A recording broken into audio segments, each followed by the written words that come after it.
Lettre d'un fou. Guy de Maupassant. Mon cher docteur, faites de moi ce qu'il vous plaira. Faites de moi ce qu'il vous plaira. Je vais vous dire, bien franchement, mon étrange état d'esprit. Et vous apprécierez s'il ne vaudrait pas mieux qu'on prisse soin de moi pendant quelque temps dans une maison de santé. Plutôt que de me laisser en proie aux souffrances et aux hallucinations qui me harcèlent.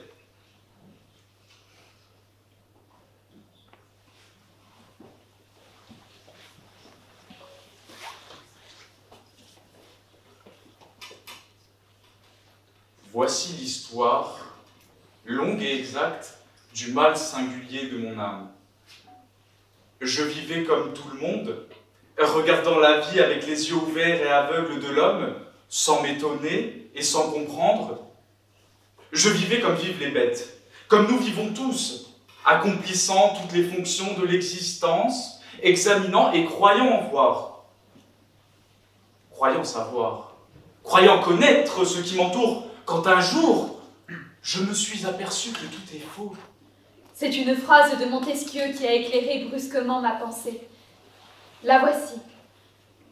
Un organe de plus ou de moins dans notre machine nous aurait fait une autre intelligence.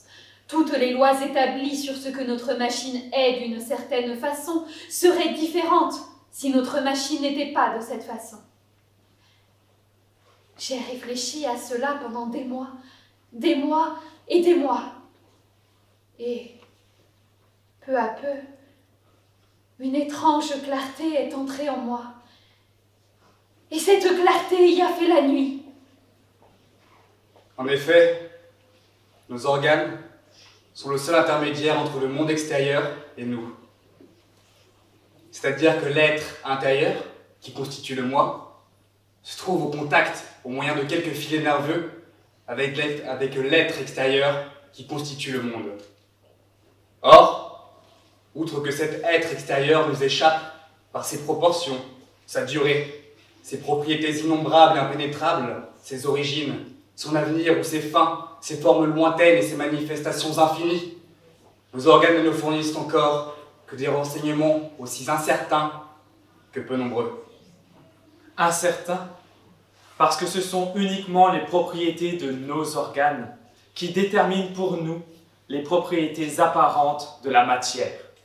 Peu nombreux, parce que nos sens n'étant qu'au nombre de 5. Le champ de leurs investigations et la nature de leurs révélations se trouvent fort restreints. Je m'explique. L'œil nous indique les dimensions, les formes et les couleurs. Il nous trompe sur ces 3 points. Il ne peut nous révéler que les objets et les êtres de dimension moyenne, en proportion avec la taille humaine. Ce qui nous a amenés à appliquer le mot « grand » à certaines choses et le mot « petit » à certaines autres. Uniquement parce que sa faiblesse ne lui permet pas de connaître ce qui est trop vaste ou trop menu pour lui. D'où il résulte qu'il ne sait et ne voit presque rien, que l'univers presque entier lui demeure caché, l'étoile qui habite l'espace et l'animalcule qui habite la goutte d'eau. S'il avait même 100 millions de fois sa puissance normale. s'il apercevait dans l'air que nous respirons toutes les races d'êtres invisibles, ainsi que les habitants des planètes voisines. Il existerait encore des nombres infinis de races de bêtes plus petites et des mondes tellement plus lointains Qu'il ne les atteindrait pas. Donc, toutes nos idées de proportion sont fausses. Puisqu'il n'y a pas de limite possible dans la grandeur ni dans la petitesse. Notre appréciation sur les dimensions et les formes n'a donc aucune valeur absolue, étant déterminée uniquement par la puissance d'un organe et par comparaison constante avec nous-mêmes. Ajoutons que l'œil est encore incapable de voir le transparent. Un verre sans défaut le trompe. Il le confond avec l'air qu'il ne voit pas non plus. Passons à la couleur. La couleur existe. Parce que notre œil est constitué de telle sorte qu'il transmet au cerveau, sous forme de couleurs, Les diverses façons dont les corps absorbent et décomposent. suivant leur constitution chimique, les rayons lumineux qui les frappent. toutes les proportions de cette absorption et de cette décomposition constituent les nuances. donc cet organe impose à l'esprit sa manière de voir, ou mieux, sa façon arbitraire de constater les dimensions et d'apprécier les rapports de la lumière et de la matière. Examinons l'ouïe. Plus encore qu'avec l'œil, nous sommes les jouets et les dupes de cet organe fantaisiste. deux corps se heurtant, produisant un certain ébranlement dans l'atmosphère, Ce mouvement fait tressaillir dans notre oreille une certaine petite peau. qui change immédiatement en bruit ce qui n'est, en réalité, qu'une vibration. La nature est muette, mais le tympan possède la propriété miraculeuse de nous transmettre sous forme de sons et de sons différents, suivant le nombre des vibrations, tous les frémissements des ondes invisibles de l'espace. Cette métamorphose, accomplie par le nerf auditif dans le court trajet de l'oreille au cerveau, nous a permis de créer un art étrange. La musique, le plus poétique et le plus précis des arts, vague comme un songe et exact comme l'algèbre. Que dire du goût Et de l'odorat. Connaîtrions-nous les parfums et la qualité des nourritures sans les propriétés bizarres de notre nez? et de notre palais? L'humanité pourrait exister cependant sans l'oreille, sans le goût et sans l'odorat, c'est-à-dire sans aucune notion du bruit, de la saveur et de l'odeur. Donc, si nous avions quelques organes de moins, nous ignorerions d'admirables et singulières choses. Mais, si nous avions quelques organes de plus, nous découvririons autour de nous une infinité d'autres choses que nous ne soupçonnerons jamais, faute de moyens de les constater. Donc, nous nous trompons en jugeant le connu. Et nous sommes entourés d'inconnus, inexplorés. Donc, tout est incertain et appréciable de manière différente. Tout est faux, tout est possible, et tout est douteux. Alors formulons cette certitude en nous servant du vieux dicton. Vérité en deçà des Pyrénées, erreur au-delà. Et disons vérité dans notre organe, erreur à côté. 2 et 2 ne doivent plus faire 4 en dehors de notre atmosphère. Vérité sur la Terre, erreur plus loin, d'où je conclus que les mystères entrevus comme l'électricité, le sommeil hypnotique, la transmission de la volonté, la suggestion, tous les phénomènes magnétiques, ne nous demeurent cachés que parce que la nature ne nous a pas fourni l'organe, ou les organes, nécessaires pour les comprendre.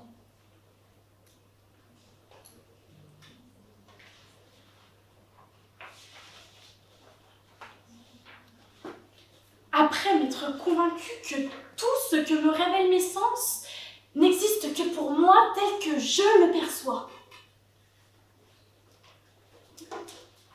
Et serait totalement différent pour un autre être autrement organisé.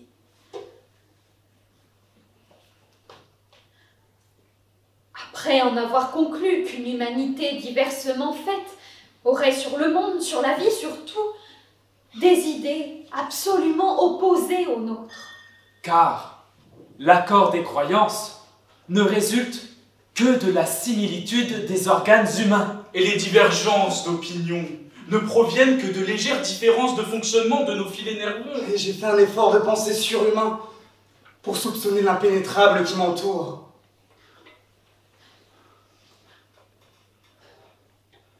Suis-je devenu fou? Je me suis dit, je suis enveloppé de choses inconnues. J'ai soupçonné l'homme sans oreille, et soupçonnant le son, comme nous soupçonnons tant de mystères cachés. L'homme constatant des phénomènes acoustiques dont il ne pourrait déterminer ni la nature, ni la provenance. Et j'ai eu peur de tout, autour de moi.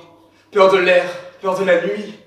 Du moment que nous ne pouvons connaître presque rien, et du moment que tout est sans limite, quel est le reste?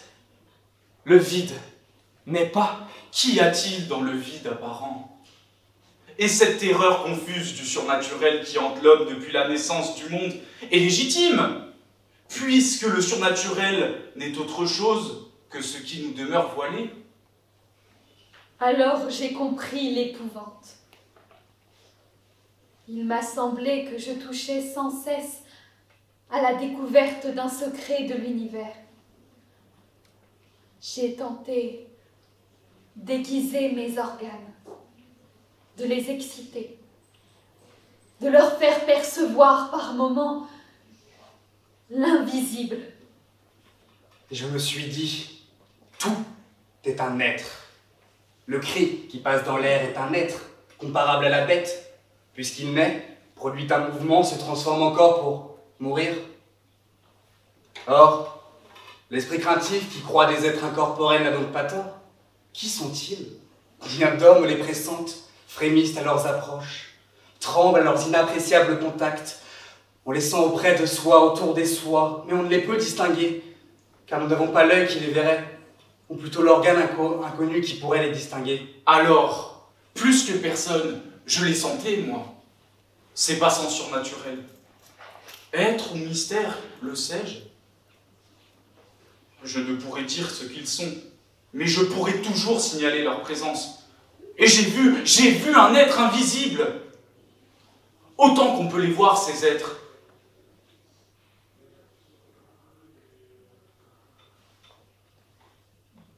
Je demeurais des nuits entières immobile, assis à ma table, la tête dans mes mains, et songeant à cela, songeant à eux.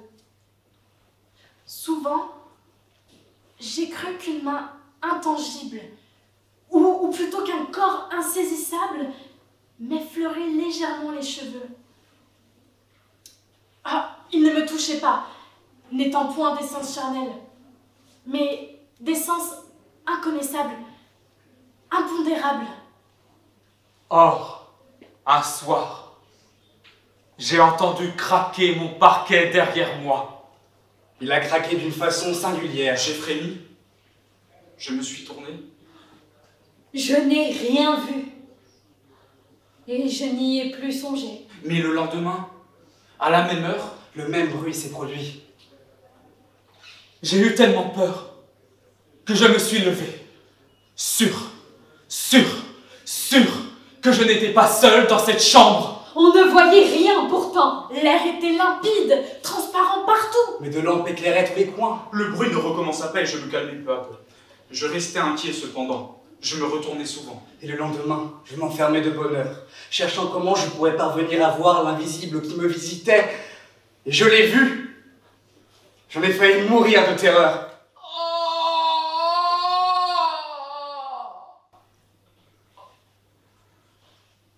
J'avais allumé toutes les bougies de ma cheminée et de mon lustre. La pièce était éclairée comme pour une fête.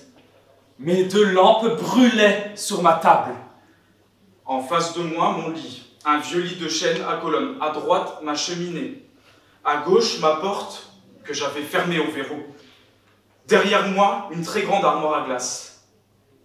Je me regardais dedans. J'avais des yeux étranges et les pupilles très dilatées. Puis je m'assis comme tous les jours. Le bruit s'était produit la veille et l'avant-veille à 9h22. J'attendis. Quand arriva le moment précis, je perçus une indescriptible sensation. Comme si un fluide irrésistible, eût pénétré en moi par toutes les parcelles de ma chair, noyant mon âme dans une épouvante atroce et bonne. Et le craquement se fit. Tout contre moi. Je me dressais en me tournant si vite que j'ai failli tomber. On y voyait comme en plein jour. Et je ne me vis pas dans la glace. Elle était vide, claire, pleine de lumière. Je n'étais pas dedans. Et j'étais en face, cependant. Je la regardais avec des yeux affolés. Je n'osais pas aller vers elle, sentant bien qu'il était entre nous, lui, l'invisible, et qu'il me cachait. Oh, comme j'eus peur! Et voilà que je commençais à m'apercevoir, dans une brume, au fond du miroir. Dans une brume comme à travers de l'eau. Et il me semblait que cette eau glissait de gauche à droite, lentement. Me rendant plus précis de seconde en seconde. C'était comme la fin d'une éclipse. Ce qui me cachait n'avait pas de contour, mais une sorte de transparence opaque, s'éclaircissant peu à peu. Et je pus enfin me distinguer nettement, ainsi que je le fais tous les jours en me regardant. Je l'avais donc vue, et je ne l'ai pas revue. Mais je l'attendrai sans cesse. Et je sens que ma tête s'égare dans cette attente. Je reste pendant des heures, Des nuits, Des jours. Des semaines. devant ma glace pour l'attendre. Il ne vient plus. Il a compris que je l'avais vu. mais moi je sens que je l'attendrai toujours. Jusqu'à la mort. Que je l'attendrai sans repos. Devant cette glace, Comme un chasseur à l'affût. Et dans cette glace, je commence à voir des images folles, des monstres, des cadavres hideux, toutes sortes de bêtes effroyables, d'êtres atroces, toutes les créatures, toutes les visions invraisemblables qui doivent hanter l'esprit des fous. Et dans cette glace, je commence à voir des monstres, je commence à voir des des images toutes folles, sortes de bêtes effroyables, des atroces, de sortes de bêtes effroyables, des visions invraisemblables qui doivent hanter l'esprit des fous.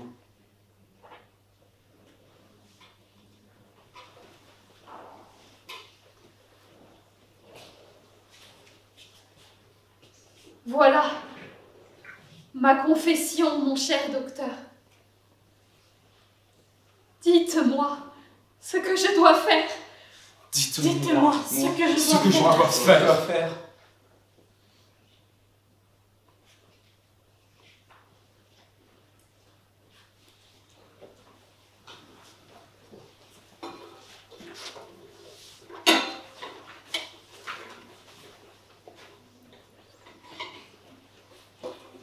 Auprès d'un mort, Guy de Maupassant. Il s'en allait mourant, comme meurent les poitrinaires. Je le voyais chaque jour s'asseoir vers 2 heures, sous les fenêtres de l'hôtel, en face de la mer tranquille, sur un banc de la promenade. Il restait quelque temps immobile, dans la chaleur du soleil, contemplant d'un œil morne la Méditerranée. Parfois, il jetait un regard sur la haute montagne, au sommet vaporeux qui enferme Menton. Puis il croisait d'un mouvement très lent ses longues jambes si fines qu'elles semblaient 2 os, autour desquelles flottait le drap du pantalon. Et il ouvrait un livre, toujours le même. Alors il ne remuait plus. Il lisait. Il lisait de l'œil et de la pensée. Et tout son pauvre corps expirant semblait lire. Toute son âme s'enfonçait, se perdait et disparaissait dans ce livre, jusqu'à l'heure où l'air rafraîchi le faisait un peu tousser. Alors, il se levait et rentrait.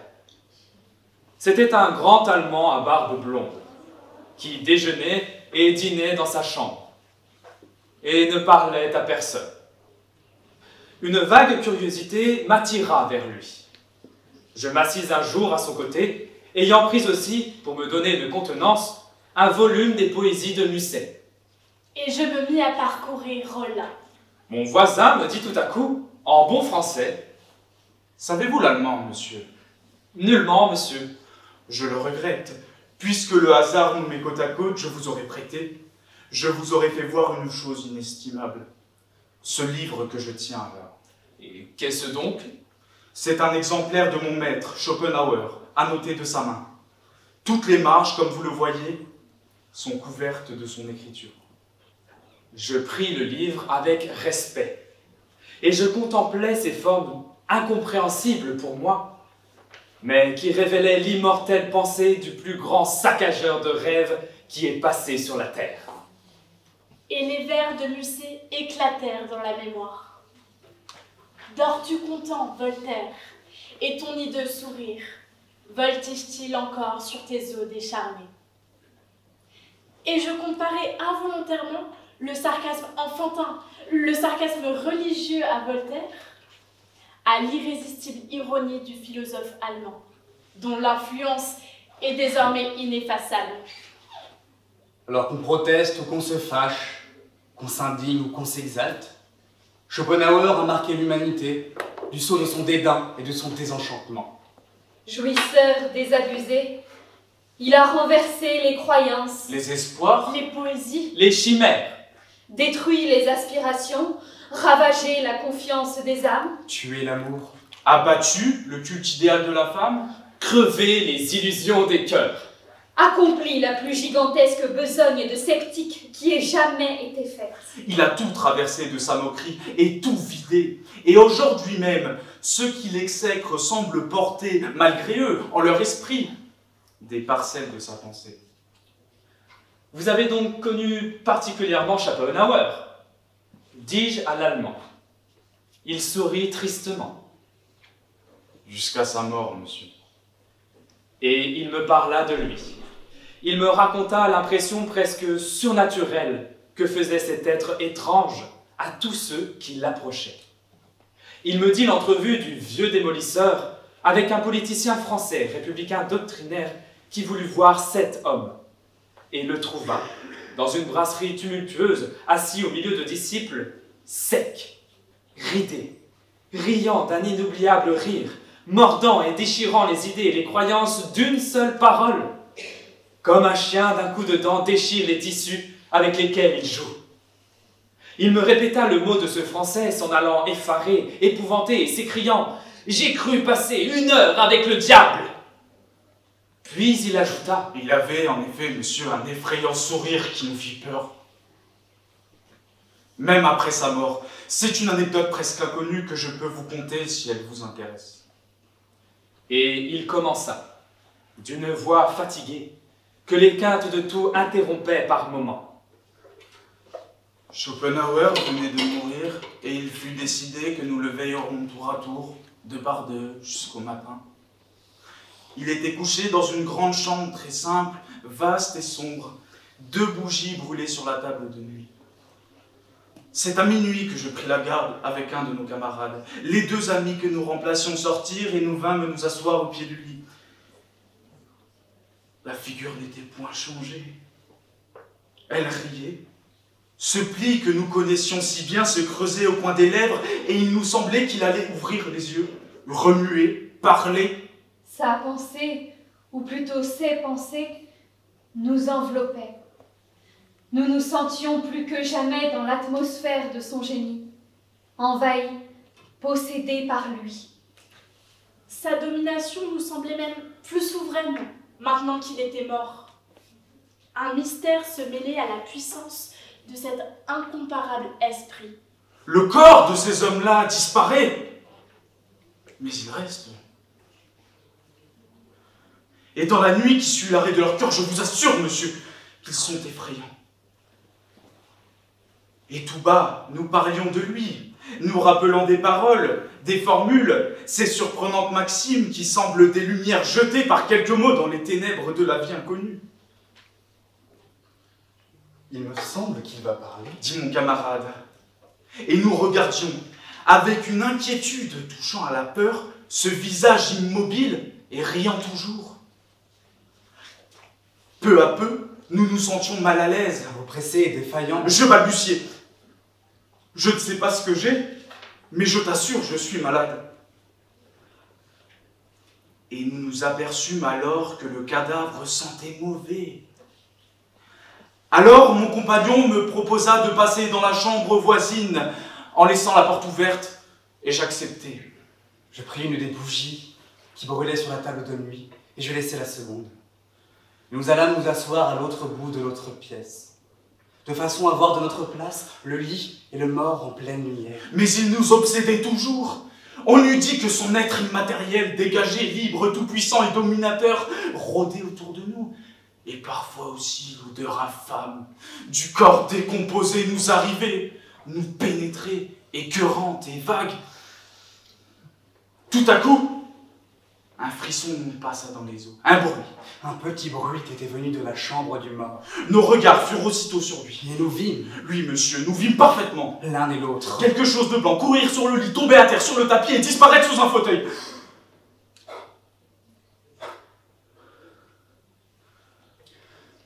nous fûmes debout avant d'avoir eu le temps de penser à rien, Fou d'une terreur stupide.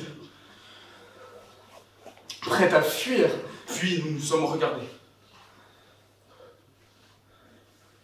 Nous étions horriblement pâles. Nos cœurs battaient à soulever le drap de nos habits. Et je parlais le premier. Tu as vu? Oui, j'ai vu. Mais il n'est pas mort. Mais puisqu'il entre en putréfaction, Mais qu'allons-nous faire? mon compagnon prononça en hésitant. Il faut aller voir. Je pris notre bougie et j'entrai le premier, fouillant de l'œil toute la grande pièce au coin noir. Rien ne remuait plus et je m'approchai du lit. Mais je demeurai saisi de stupeur et d'épouvante. Schopenhauer ne riait plus. Il grimaçait d'une horrible façon, la bouche serrée, les joues creusées profondément. Je balbutiai. Il n'est pas mort. Mais l'odeur épouvantable me montait au nez, me suffoquait, et je ne remuais plus. Je regardais fixement, effaré, comme devant une apparition. Alors, mon compagnon ayant pris notre bougie se pencha. Puis il me toucha le bras sans dire un mot. Je suivis son regard, et j'aperçus, à terre, sous le fauteuil, à côté du lit, tout blanc, sur le sombre tapis, ouvert comme pour mordre, le dentier de Schopenhauer. Le travail de la décomposition, desserrant les mâchoires, l'avait fait jaillir de sa bouche. J'ai cru mourir de peur ce jour-là, monsieur. Et, comme le soleil s'approchait de la mer étincelante, l'Allemand, Phthisique, se leva, me salua et regagna l'hôtel.